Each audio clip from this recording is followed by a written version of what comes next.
Welcome back. If there's no snow, we're still on Monday night. We're on section 6.1 on page 356.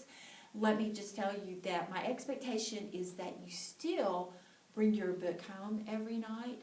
If you do forget it, don't say, oh well, I forgot my book, so there's no need in me watching the videos, because you definitely still are going to get the information from the video. So be sure to take your notes just like you would in class, okay? And we will be checking those every day just to make sure you're doing what you're supposed to be doing.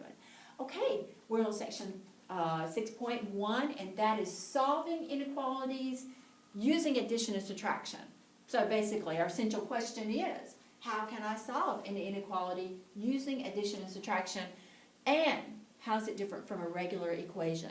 Well, we know a regular equation just looks something like this. 4x plus 3 equals 7. Okay, simple enough. And then, of course, we know we solve it just using our steps. We're going to use the subtraction property, subtract 3 from both sides. We get 4x equals 7 minus 3 is 4. Then divide both sides by 4, and x equals 1. Voila, there's our equation. Inequalities work a lot like that. We're going to use the properties of inequality when we get there to solve, but you're still going to be using addition and subtraction and multiplication, division. So inequalities are pretty easy because you're reviewing a lot of the similar steps that you use in solving an equation, except the difference is, instead of using an equal sign, we use an inequality sign. Now, there are some other differences that I'll be pointing out as we go along. It'll be important to make note of those because you will see those on tests and quizzes. Okay, let's jump in. First of all, let's go ahead and take a look at the graph of an inequality. So we're going to look at graphing inequalities on the number line.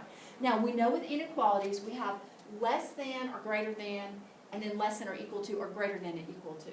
Basically, if I say that x is less than 2, it means x is equal to every value not including 2. That's less than 2. So x is going to be less than, it could be like 1.99. It's less than 2, but it's not going to be equal to 2. Okay, now if I said x is less than or equal to 2, then that means it can be 2 or anything less than 2. So I hope that helps explain the difference. Always remember, greater than, less than or equal to, or greater than or equal to will have a line underneath it, and that's how we can tell the difference. There is also a difference in how we graph them. So let's go ahead and take a look at this. X is less than 3. We will use an open circle. Now, normally we put our graphs on the number line, but I put them above just so you can see them. Okay, so we see here that x is less than 3. It's less than, it's any value that happens to be less than 3. I mean, it can be 2.999999, but it's not going to be 3. Okay? Now, in this example, x is greater than or equal to -1. It can be equal to -1 or any value greater than -1. It's a filled-in circle, so we're including that value -1. So I'm just going to fill it in. Okay? Now, example 1, let's go ahead and look through that example. I'm just going to read it here. It says, write and graph an inequality. Death Valley, the highest temperature recorded in the United States was 134 degrees Fahrenheit. Big difference from what we're experiencing now.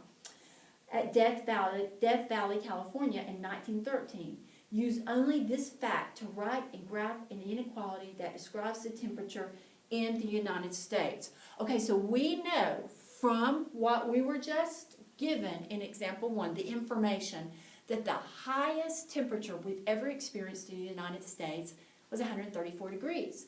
So that means all the other temperatures are below 134 degrees, and thank goodness for that.